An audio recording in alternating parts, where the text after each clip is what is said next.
Boa noite, meus irmãos. Nessa que é praticamente a primeira palestra do ano, pelo menos para mim, estou feliz de voltar a casa, que é a casa da gente, né? A casa espírita é a casa da gente e aqui é a nossa casa. E eu gostaria, logo a princípio, de me referir a algumas pessoas muito queridas ao meu coração. Primeiro ao seu Adolfo, lá de Sacramento, no interior de Minas Gerais, que essa semana se desvinculou da matéria, passando para o mundo espiritual, após a trajetória de enfrentamento de 19 anos com recidivas de um câncer, com muita coragem, muita tranquilidade, muita confiança em Deus, atendendo as pessoas, fazendo as suas reuniões mediúnicas, fazendo as suas reuniões públicas, naquilo que ele herdou de Eurípides Bassanufo, do senhor Mariano, lá na comunidade de Santa Maria, na roça, na região de Sacramento. Queria também agradecer muito a minha amiga Manuela Richard, que hoje muda de casa, que me recebeu com muito carinho lá em Portugal no final do ano passado, e ao amigo do Japão, Jazz Honda, que me enviou uma carta que a seja com um calendário muito bonito do Monte Fuji. Que Deus ilumine o seu coração e aumente os seus dons de fazer o bem. Hoje nós vamos investir em um tema da maior importância, que me foi inspirado também por um amigo saudoso, o senhor Leão Zálio, que conduzia seus estudos lá em Belo Horizonte, na época da minha adolescência.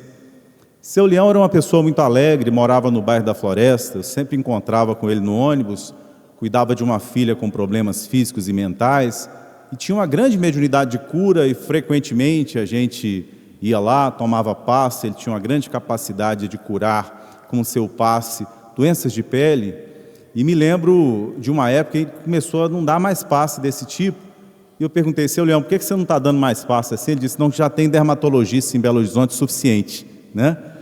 E era uma figura muito alegre, de uma alegria que transbordava, mas capaz de enxergar a vida com um realismo impressionante. Não obstante todo esse realismo da compreensão das circunstâncias da vida, inclusive daquelas circunstâncias mais dolorosas, ele encontrava nas lógicas que concatenam essas circunstâncias motivos de felicidade, alegria e gratidão. Que é mais ou menos o que o meu amigo, seu Adolfo, desencarnado essa semana, também fazia. Um desses seus estudos, como me lembrava o amigo Haroldo, que passou na minha casa agora na virada do ano, se chamava vinculação e desvinculação.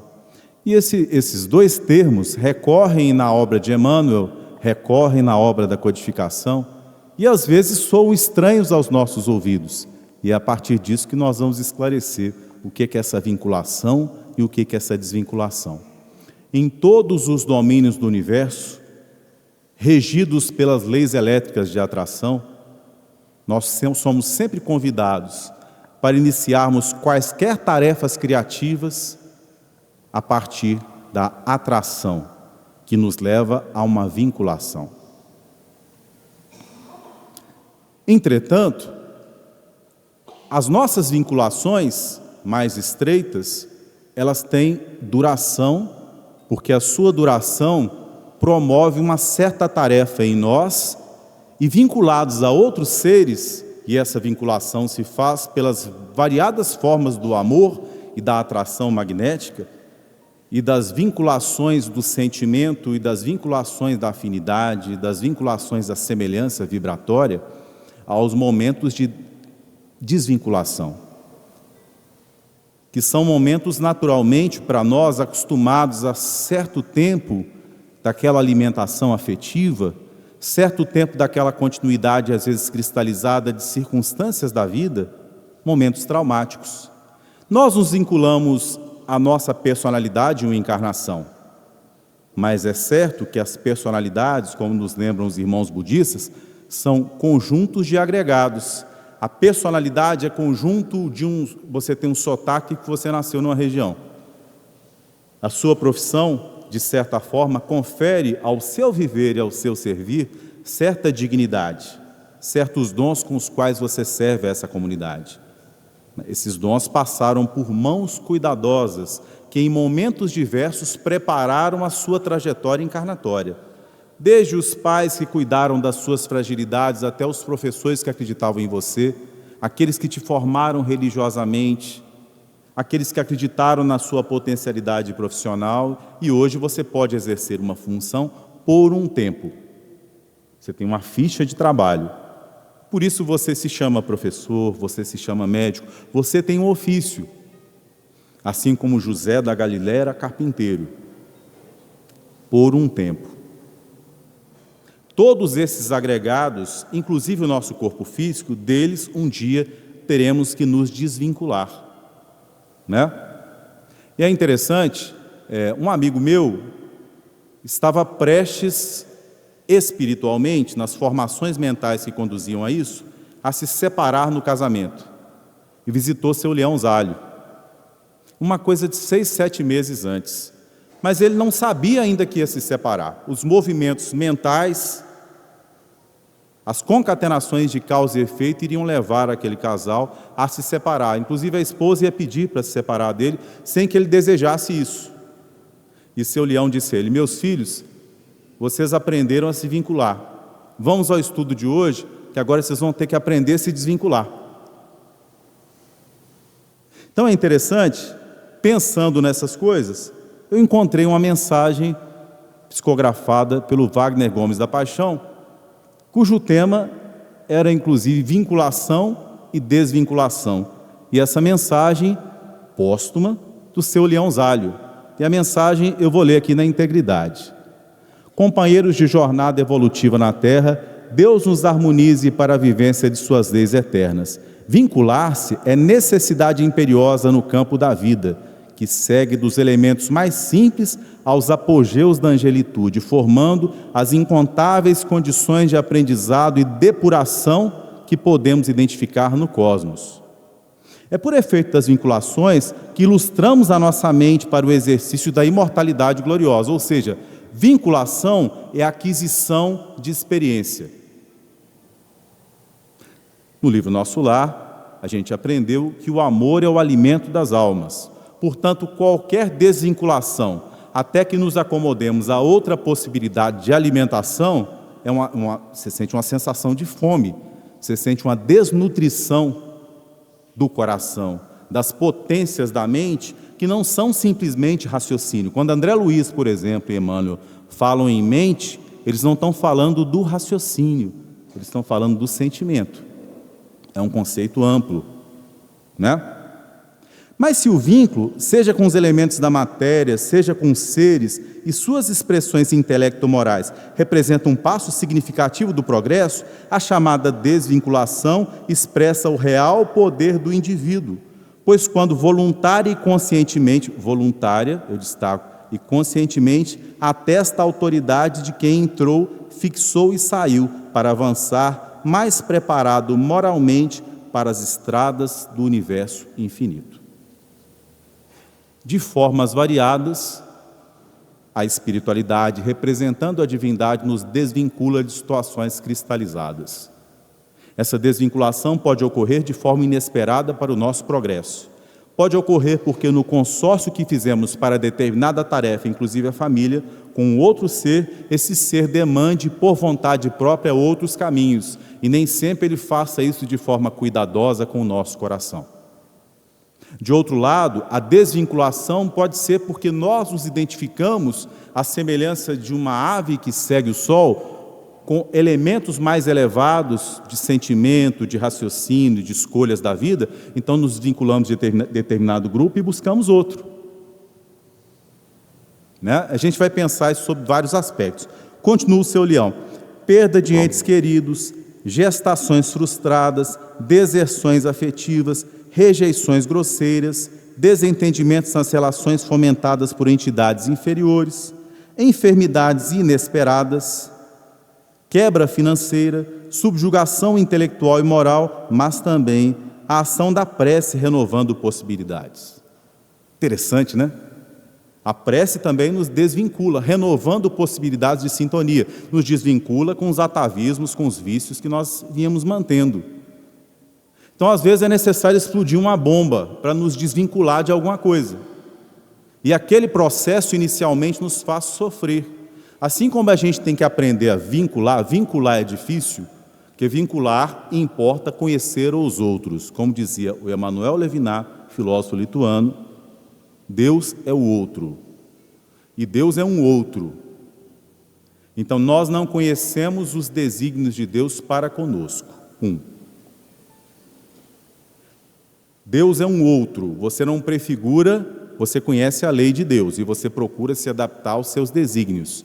Nossa tarefa é obedecer, sentir, servir, mas nós não devemos intentar controlar trajetórias, sentimentos, pensamentos alheios. Respeitar a individualidade do outro é essencial, ainda quando o outro ingratamente queira se apartar de nós. Ainda quando ele escolhe, em dado momento da trajetória, encerrar aquela amizade, aquele namoro, aquela parceria, aquela sociedade, a relação de gratidão entre pais e filhos. O filho ingrato que se distancia de forma independente da sua ação para com ele, é alguém que busca naquele momento, devido a momentos de pouca reflexão ou incompreensões, porque assim, a gente pensa muito frequentemente, que a gente é muito acostumado a raciocinar, é muito pouco habilitado a sentir, a gente pensa que a acuidade mental, a genialidade está simplesmente em identificar intelectualmente as coisas, mas existe um discernimento do sentimento, e esse discernimento gera em nós gratidão. Então, quem não consegue ainda discernir por imaturidade, com frequência é ingrato. E a gente deve ajustar expectativas com relação ao ingrato. O ingrato acelera rupturas, acelera desvinculações de forma pouco cuidadosa para com os corações que com ele se vinculam, causando dor, sofrimento, machuca as pessoas. Mas nós devemos soltar, né? Continua o seu leão. Incursão da mente em temas de vida mais alta, convivência de melhor nível, quando exemplos nobres, por exemplo, a gente pode pensar, despertam corações em um sem número de recursos da terra e do além, que podem fomentar o despertamento da alma para que ela seja subjugada e presa a temas e seres no mundo inferior. Estava subjugada e presa a temas do mundo inferior, das concatenações da terra, e vem algo que descontinua aquele movimento de viciação.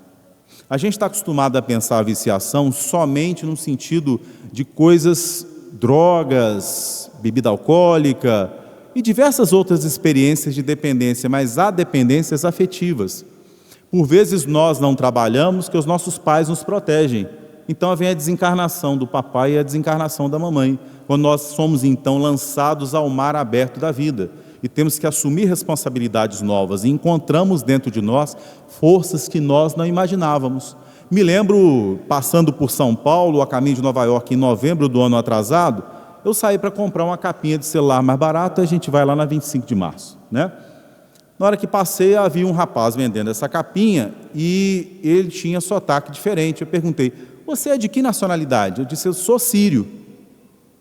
Eu tinha 5 filhos, e 2 filhas, todos foram mortos na minha frente. Minha casa desabou, minha esposa faleceu. Eu na Síria era advogado, aqui em São Paulo, migrado às pressas, recebido nesse país, vendo acessórios de celular. Estou reconstruindo a minha vida.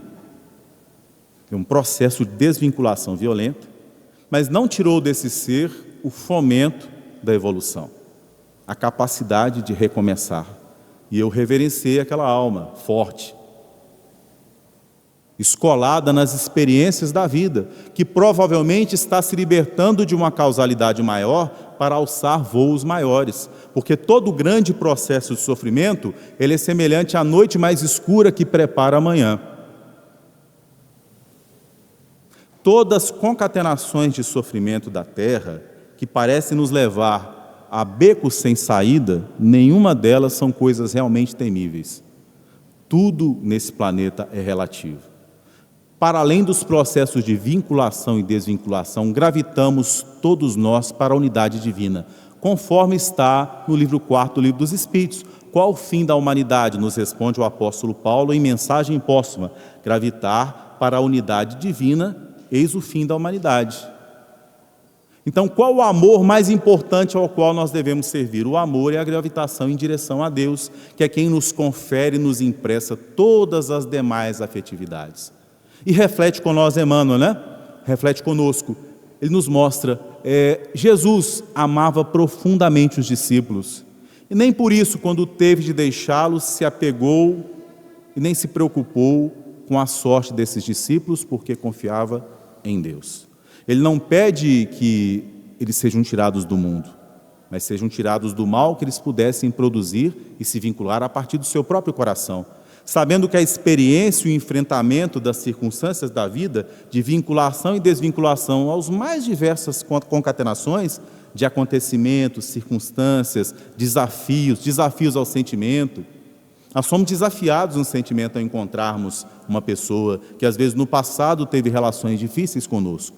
Evoca em nós necessidade de reconciliação, sentimentos mais discernidos, né? Então o seu Leão diz: chega para nós, as almas dessa grande escola chamada Terra, o instante da compreensão do mecanismo justo, quer dizer, Deus é justo. A gente deve parar para entender os detalhes da mensagem. Deus é justo, ponto. Cabe-nos sentir essa justiça, sentir essa proteção e buscar compreendê-la, inclusive nos processos mais dolorosos da vida, sempre passageiros, sempre temporários, né? Vinculação e desvinculação nos ensinam que tanto as circunstâncias de sofrimento quanto as circunstâncias mais agradáveis da vida são passageiras, são empréstimos da divindade para o nosso crescimento espiritual. Então, no solo da vida, as nossas raízes adquirem determinado nutriente, depois são arrancadas dali e plantadas em outro lugar. A afetividade verdadeira, às vezes, passa por interregnos de distância. Até o casamento verdadeiro na espiritualidade, o casamento de corações, por vezes, um daqueles espíritos é chamado a uma tarefa em benefício de algo a mais do que aquela comunidade de seres mais próximos. Então ele vai confiante no amor de Deus, porque foi o amor de Deus que concedeu-lhe aquele encontro, aquele cultivo no tempo, né? O Antoine de Saint-Exupéry, ele não diz que é o tempo que você passou com a sua flor que fez que você a amasse, né? Então assim, o tempo é uma concessão divina. É nesse tempo que nós temos a bênção de amar alguém. Então, mesmo quando esse alguém parte, pelas mais diversas razões possíveis, nós tivemos essa coisa a qual nos apegamos, ou essa pessoa, graças a uma concessão divina, da misericórdia de Deus. Esse mesmo Deus que é bem, que é misericórdia, que é amor, não te distancia permanentemente daquilo que é caro ao seu coração. A alegria do reencontro excederá a tristeza da separação. É necessário permitir que os seres que querem se distanciar de nós cumpram as outras experiências que eles têm que atravessar. Às vezes são bens materiais, às vezes é a saúde do corpo. Eu sempre, quando leio a presença do José do Egito com o faraó, os sonhos, a interpretação, eu fico pensando que o José do Egito deu uma lição para o faraó maior do que a lição sobre seca, período de seca e período de chuva.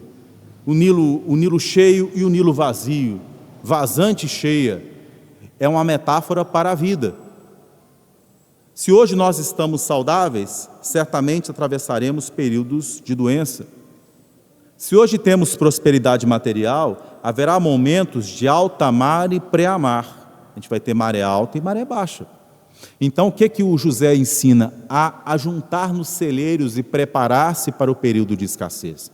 O celeiro da alma, ele ajunta confiança, certeza, ligação com a divindade. Nós cultivamos para atravessarmos o período do deserto.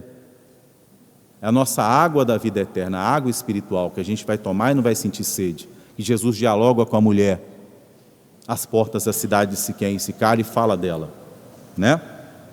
Então é interessante, o tema recorre, né? Se nós formos, por exemplo, ao capítulo 3 do livro Na Era do Espírito, Francisco Cândido Xavier, né?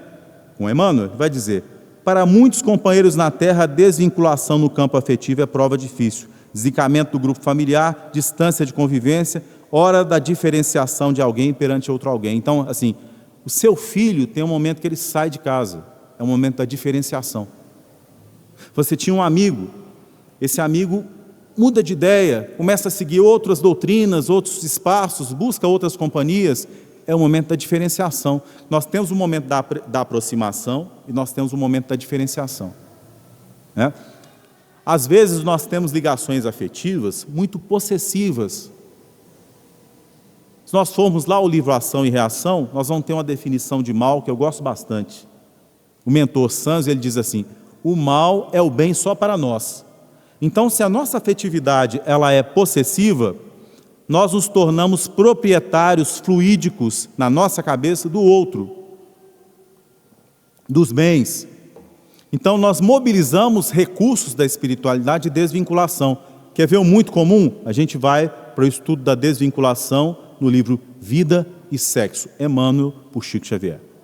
Vai nos falar do mecanismo da paternidade, nos esclarecendo o complexo de Édipo, o complexo de Eletra, como a partir da reencarnação da antiga afetividade sexual no papel de filho, você vai sublimando aquela relação que você tinha com aquele ser.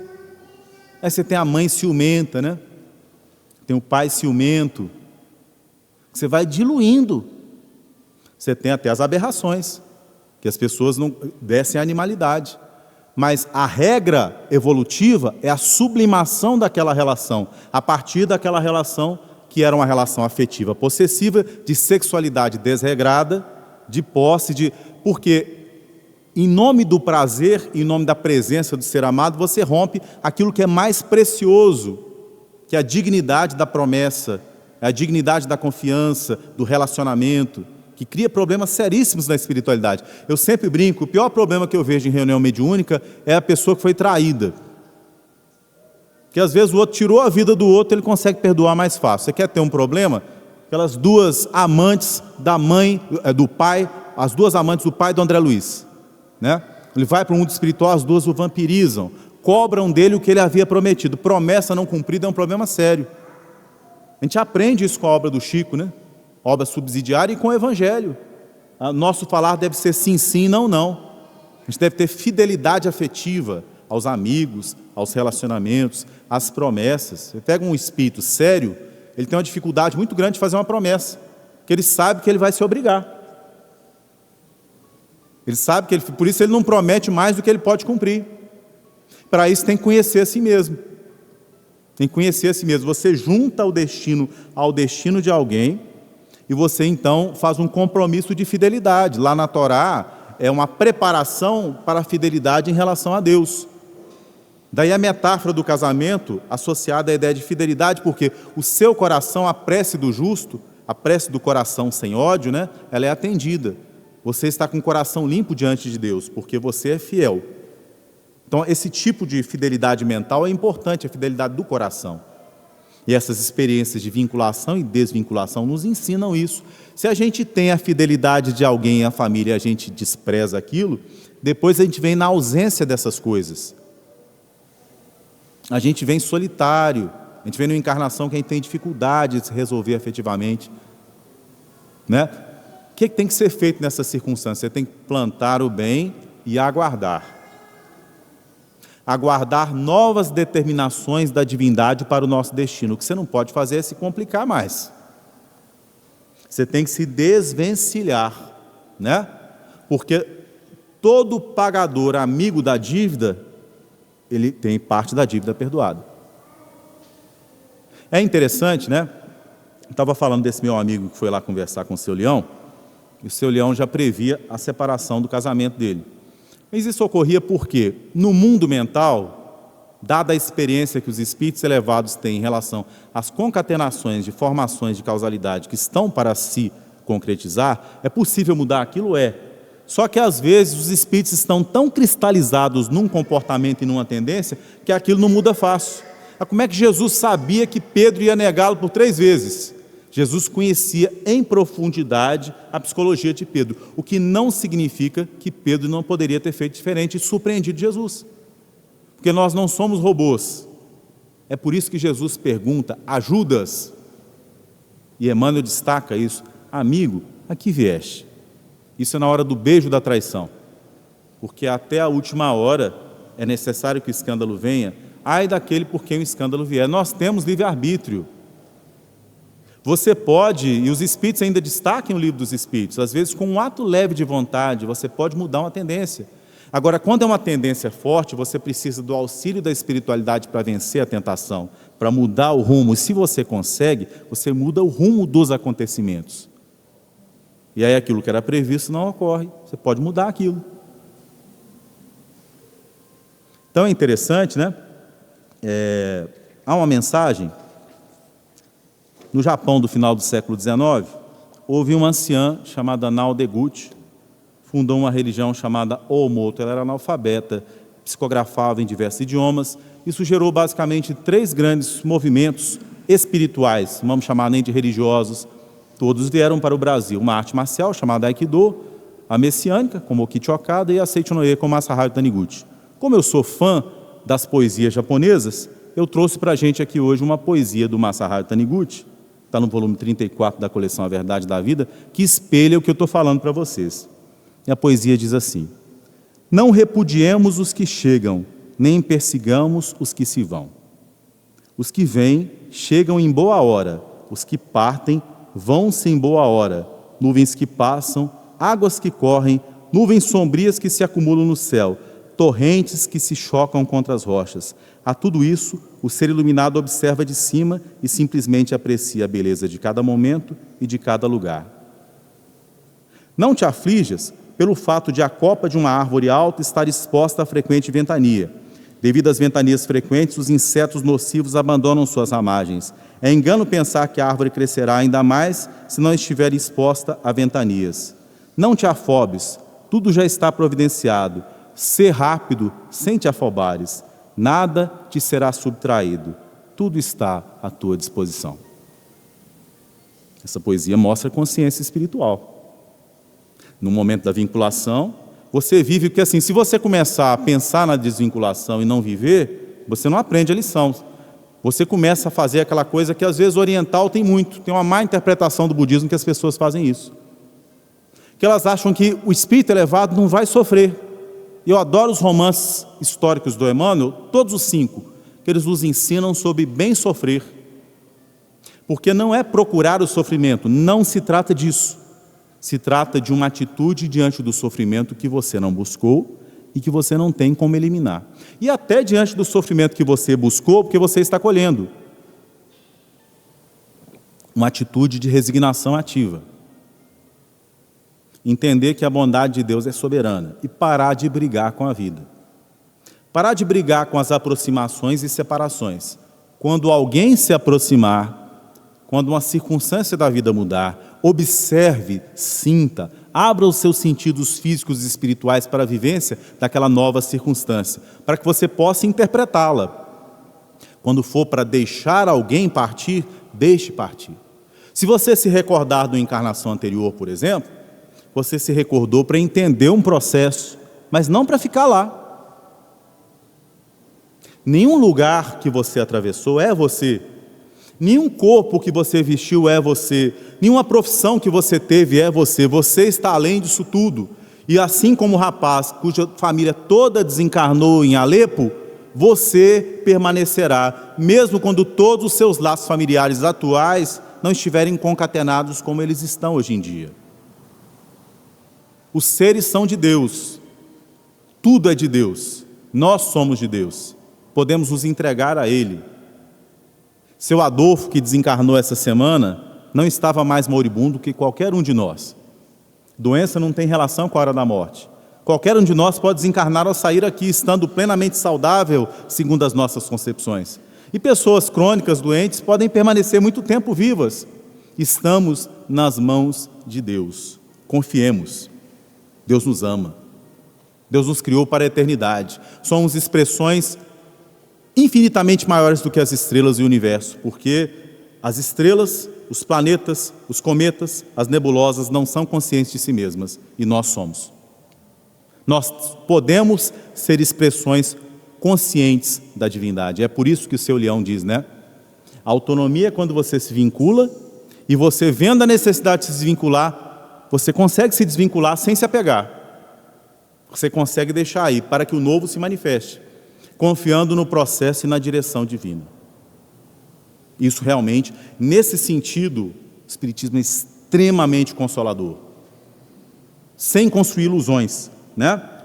É interessante, gostaria de me lembrar aqui do Evangelho de Marcos, no seu capítulo 8, e a gente vai lembrar aqui da cura do cego de Betsaida, que era uma vila relativamente pequena.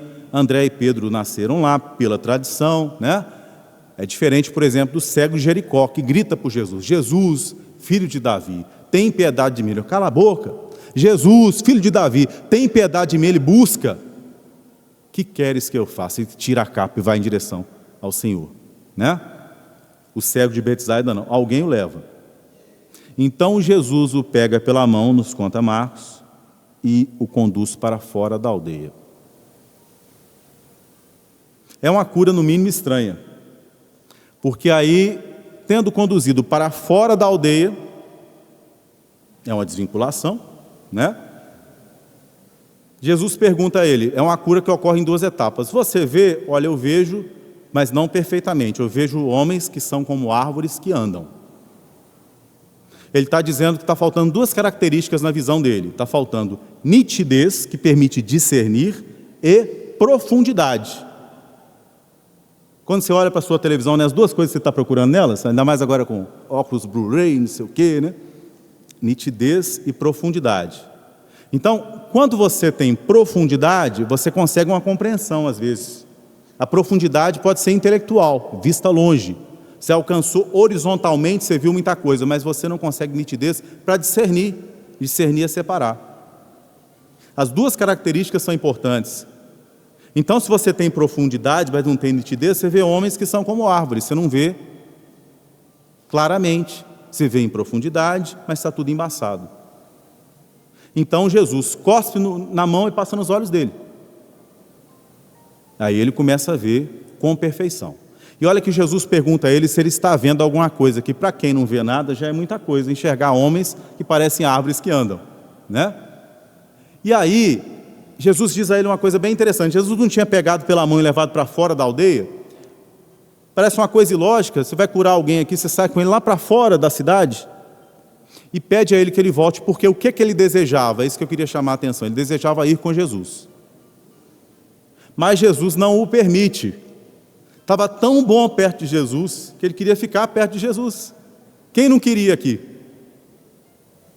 Jesus o reconduz à sua casa, mas que ele volte para casa sem entrar novamente na aldeia. Como é que é possível um negócio desse?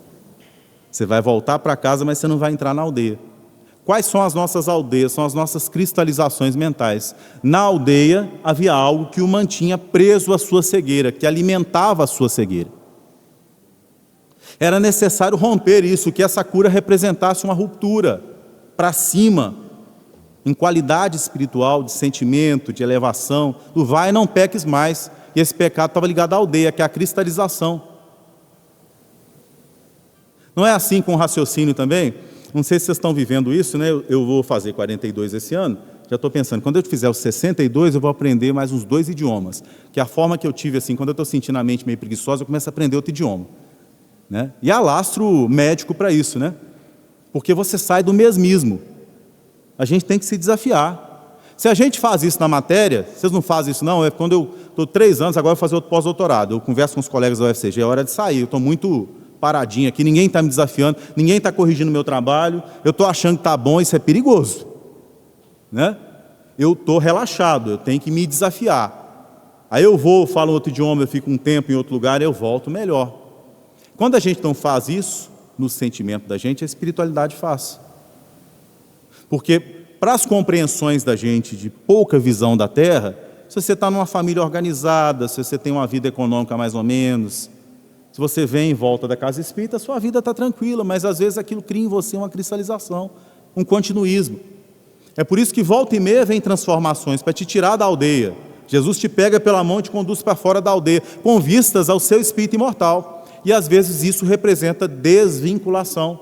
Ou o momento de se vincular ao filho, o momento que o filho vai embora, às vezes pela desencarnação. Às vezes que ele vai embora de casa e não vem mais para a casa da mãe e do pai visitar. Isso não é conduta que se incentive. Mas coração dos outros é terra que não se pisa. Você não controla o outro. E você não pode odiar o outro que ele escolhe outro caminho. A gente não pode odiar o outro que ele escolhe outro caminho. O aluno ingrato, o orientando absolutamente ingrato, até na hora da defesa não cita seu nome em nada, né? Cita todo mundo, só não lembra de você. Se sinta glorificado, porque quando você faz, as pessoas não reconhecem, né? E você sabe que fez aquilo ali, você está com o coração tranquilo. Ajuste expectativas em relação à maturidade do outro. Não esperemos a aprovação das outras pessoas, mas a aprovação de Deus que está dentro do nosso coração, que é a lei de Deus que está na nossa consciência, né? Isso assim, eu estou falando que isso vai nos conferir uma imunidade em relação aos fenômenos da traição, do abandono, da solidão? Não, isso vai nos ajudar a suportá-los de forma mais madura, mais em paz. Porque assim, eu queria investir nisso aqui, antes da gente terminar, na ideia da imunidade ao sofrimento, né? E eu queria substituí-la aqui na compreensão do espiritismo cristão pela ideia do atravessar o sofrimento com atitude de coração, de sentimento diferente. Esse é o horizonte do espiritismo. Senão a gente teria que pensar aqui na grandiosidade do Espírito de Maria de Nazaré, que ela não teria derramado uma lágrima no processo que ela atravessou. Um processo horrível. Seu filho justo é preso. O sentimento de indignação, ele alcança o coração dos espíritos elevados com uma força muito maior do que alcança o nosso, porque a gente não tem a noção de justiça que eles têm. Agora, como é que eles lidam com isso? Como é que Lívia, no livro Há 2000 anos, lidou com a solidão resultante da rejeição de Públio Lentulus? O cabelo dela chegou a branquear, porque Lívia, gente, não precisava reencarnar. Quando ele desmaia na frente da estátua de Têmis, quem tem curiosidade, eu estou contando o caso aqui, do livro Há 2000 anos, Públio Lentulus, que é a então personalidade de Emmanuel encarnado na Terra, né? E Lívia, que era sua esposa naquela encarnação, um espírito elevado, que só encarnou para ajudá-lo. Num dado momento, ele constrói mentalmente uma traição e, a partir daí, abandona a esposa, que fica solitária. Você pode conviver na mesma casa da pessoa, mas enregelar o sentimento, né? Então é interessante a gente entender. Se a gente for lá a obra do André Luiz, a gente tem o Pedro Neves. O nome é bem interessante, porque o nome Pedro remete à pedra. Neves, você lembra de enregelar, né? Um cara que atendia no mundo espiritual lá em nosso lar, pessoas que haviam desencarnado, ele fazia atendimento fraterno, isso tinha mais de 20 anos. Mas ele começa a ficar acabrunhado, triste. O André Luiz constrói uma estratégia para se aproximar do coração dele. Uma estratégia entre os companheiros, para tentar se aproximar. E ele vai com ele para um parque, chega lá, ele diz, eu estou passando problemas, estou meio triste, como ele estava acostumado a atender, mas não se deixava atender, né? Ele dá atenção ao André Luiz, o André Luiz, eu também estou notando que você está triste, o que está acontecendo? É que a minha filha está próxima da desencarnação, e meu genro reencarnado, ela está com câncer, uma situação difícil, meu genro reencarnado levou a amante para dentro de casa, e ela não sabe, então no outro quarto ele dorme com a amante, nesse daqui está a mulher doente. Não bastasse isso, ele está indo a umas boates à noite. Ele não se contentou com essa amante, ele está arrumando outras mulheres, com vinculações afetivas diversas. E vejam bem, o espírito que aconselhava as pessoas, mas naquele momento, diante daquele desafio afetivo, de desvincular-se da preocupação com a filha e entregá-la a Deus, naquele momento de provação que ela passava, ele não conseguia orar de forma igual pelo genro traidor e pela filha. E o episódio seguinte é mais interessante, nós vamos fazer uma equipe para ajudar o seu genro. Você vai fazer uma equipe para ajudar a sua filha, né? Uma equipe para ajudar o seu genro. E nós vamos numa boate, um prostíbulo. Ele era um cara muito sério, né? Todo desconfiado. Quando ele chega lá, na hora que ele entra, está o genro agarrado com uma moça muito bonita, acostumado a fazer os favores dos homens. E quando ele vê isso, o que é que ele faz? Ele parte para cima do genro e começa a espiritualmente esbofeteá-lo. E ele sente aquilo, ele se sente mal. Aí vem uma trabalhadora espiritual daquele prostíbulo, uma protetora espiritual, que a gente pensa que tem lugar da terra sem proteção. Que é interessante, né? Deus ama por igual todos os seus filhos. E é um espírito de escol. Ela vem e diz para ele, meu irmão, o que é isso? O que você está fazendo? Aí chama ele à racionalidade. É alguém que, traído pelos sentimentos, durante muito tempo você enregela. Então, quando você tem que viver um sentimento, você se desequilibra. Por isso a gente tem que ser honesto com os sentimentos, conhecer a si mesmo. Quando é para chorar, chorar. reconhecer as nossas fragilidades, né? Identificar-lhes a origem. Está na falta de confiança em Deus? Está na falta de paciência? Está na falta de esperar? Está na falta de gratidão? Está na falta de ajustar expectativas em relação ao outro, ao qual eu tenho que dar liberdade? Então é interessante, aí o Pedro Neves volta ao seu ponto de equilíbrio. Ele consegue amar sem interferir no processo. Obsessão desse tipo acontece com frequência com espíritos menos elevados do que o Pedro Neves. Então você pode ter certeza, você está num processo de separação, a mãe da esposa que você vai se separar dela, às vezes fica contra você. A família desencarnada começa uma guerra espiritual, as disputas por bens. Não seria assim se não fossem seres humanos, mas são seres humanos encarnados e seres humanos desencarnados, presos, apegados, não desvinculados das coisas da matéria. Então, emoções de ciúme, se casa de novo, a esposa fica com ciúme no mundo espiritual, o marido fica com ciúme no mundo espiritual.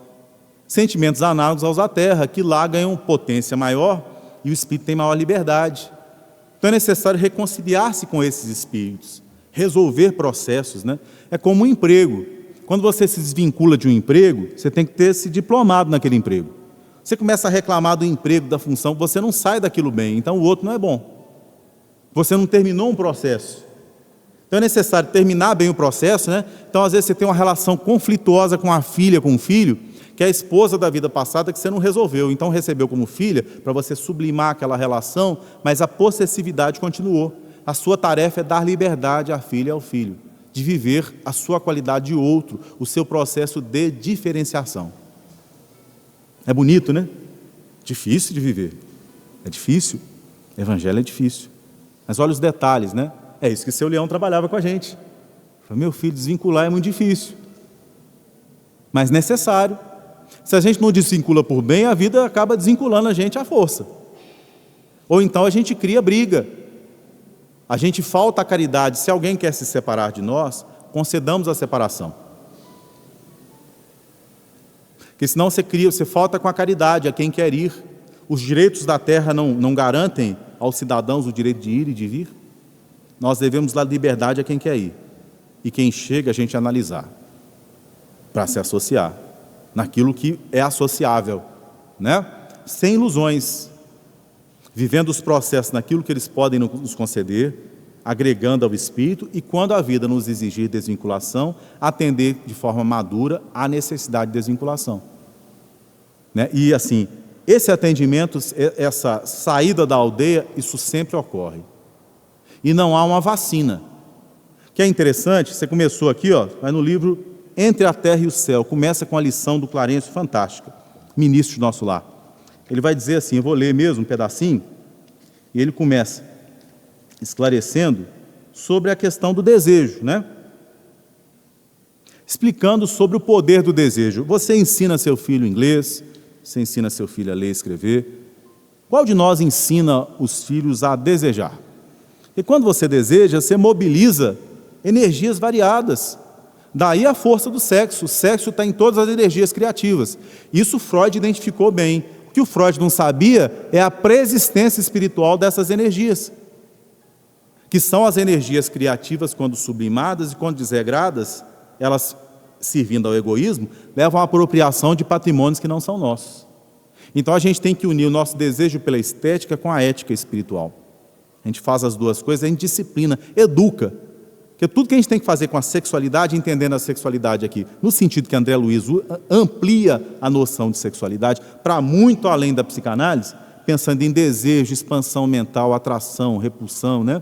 Você pensa nesse sentido, tudo nasce do desejo, que é a raiz nascida do nosso coração, que depende do nível, da qualidade do nosso sentimento. É o sentimento que move o pensamento. E ele é magnético. Ele atrai para si aquilo que lhe é semelhante, né? Então, assim, no capítulo 22, o Clarencio diz assim, né? Que a atitude, ele tinha falado no primeiro capítulo do desejo, unido ao magnetismo, da importância de desejar corretamente. Ele vai falar da atitude. O que é atitude, né? Antes de realizar, você tem uma atitude. Quando eu tenho uma atitude negativa em relação a você, eu já começo a me comportar em relação a você de forma antipática, que eu tenho uma atitude negativa. Eu comecei com atitude negativa, né? Então a gente fica se perguntando, principalmente quem se dedica a disciplinas meditativas, por que que o Espiritismo, como terceira revelação, não veio com a disciplina meditativa? Por que que a gente não tem a meditação de Jesus? Jesus não foi para o monte e fez meditação, como fez o Siddhartha Gautama com os discípulos. Assim, Jesus meditava, eu estou falando de meditação com uma certa regra, com uma receita. Jesus trabalha na raiz, porque Jesus trabalha na raiz. Os seus emissários vieram para trabalhar isso, ele trabalha no mais importante, que é a atitude. Então eu não estou trabalhando um meio, eu estou trabalhando o fim. Como é que eu consigo entender a desvinculação? Vamos para outro raciocínio. Quando eu entendo o seu fim. E quando eu não entendo, quando eu confio em Deus e nos seus processos. Não é assim? Então é interessante. Qual o fim maior? O sentimento. Então as questões morais do Evangelho trabalham isso. Por isso que Jesus fala da reencarnação, por vezes de forma indireta, para espíritos imaturos. Você não tem o sermão da reencarnação. Ele trabalha o que é essencial. A capacidade de separar o essencial, discernir o essencial, é própria dos espíritos elevados. Porque separar o essencial é aproveitar o tempo. Por exemplo, você falar de alguma coisa que uma pessoa não pode entender ainda, é você não saber ajustar a expectativa em relação ao nível espiritual do outro. A gente tem que saber ler sinais, para entender o que você não pede do seu filho. Você pode ter um filho avançadíssimo intelectualmente, mas emocionalmente imaturo. Então é interessante, a gente tem que preparar com prioridade o quê? Emocionalmente. O foco da educação deve ser as emoções. É para isso que a gente está na casa espírita. É para isso que a gente tem o cristianismo. Que aí é chave eficiente para trabalhar isso. Isso não entra na tarefa do psicólogo. O trabalho do psicólogo é acadêmico, é clínico. Aqui a gente não trabalha isso, aqui a gente trabalha atitudes. Isso não elimina o trabalho do psicólogo. Você vindo à casa espírita, você tem que ir à academia, viu? Senão você enche de gordura na veia. Corra, faça exercício, coma direito, não coma errado. Aqui a gente trabalha atitudes que mudam o resto todo. Você passa a cuidar do corpo, você passa a comer com moderação, que você aprende a conhecer a si mesmo e não fazer nada em excesso. O Espiritismo não tem uma disciplina sexual que entre na vida particular das pessoas. Ele não diferencia a opção sexual das pessoas. Ele não entra nisso. Ele ensina a ética. Ele trabalha a atitude. Porque é essa atitude que modifica tudo. Ela é tudo. A atitude de submissão em relação à vontade de Deus nos poupa a revolta, que é a forma mais rápida de adoecer. Quando a gente fica revoltado com as desvinculações da vida da gente, rapidamente a gente perde a sintonia com Deus e a gente entra em desespero. Você vê um artista que trabalha depressão, tristeza, Ele está em sintonia com aquele sentimento que ele tem. E você tem aquele artista, vamos pegar um Bach, em sintonia com os arcanos da arte divina da música, Sintonia de sentimento, de pensamento. Alcione, no livro Renúncia, a história dela, ela veio à Terra para elevar, porque a música é um negócio muito importante, gente. Platão, nos seus escritos, fala que a música consegue mudar os rumos de uma nação. Porque música é sintonia. Se você grava alguma coisa mentalmente e cria um padrão, quando você se distrair, você vai para aquele padrão. Que nenhum de nós pode dizer aqui que não tem vertentes animais e animalescas pouco evoluídas nas suas formações espirituais, nos seus atavismos. Todos nós as temos, não devemos alimentá-las. Especialmente a possessividade. Então essa lição da vinculação e desvinculação é uma lição difícil de aprender, mas muito necessária. Nós estamos em processo de desvinculação. Às vezes a secretária do seu lar é alguém muito caro ao seu coração, que vai ficar algum tempo convivendo com você, para que você possa servir em algum aspecto, e depois vai embora. O seu aluno da mesma forma, o seu filho que às vezes não te visita depois que casou, respeite a distância que ele escolheu. Está vivendo processos necessários da evolução, haverá o momento do retorno. E quando retornar, esteja sem mágoa no coração. Conceda o perdão. O que a gente pode conceder ao ingrato, a pessoa que se afasta sem cuidado conosco, é o perdão, para que a gente fique bem.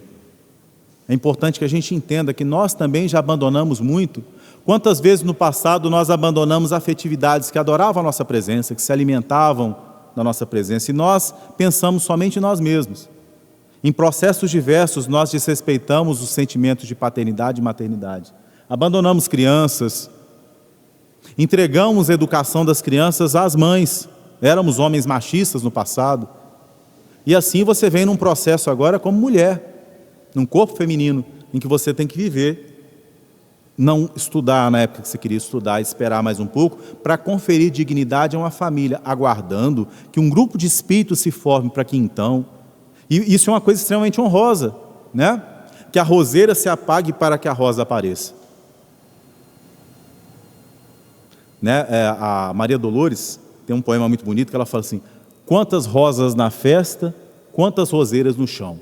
Isso é comum, né? Você assim, para que as pessoas apareçam, até mesmo assim, para que o palestrante fale, ele é conhecido, ele aparece na internet e tudo mais, é uma série de pessoas que arrumam aqui. Deus é assim.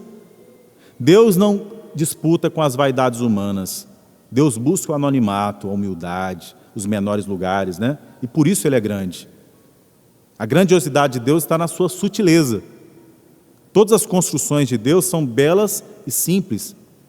E todos os nossos arcanos de beleza seguem essa gravitação em direção a Deus. Portanto, meus irmãos, é importante se desvincular. Que Jesus nos abençoe.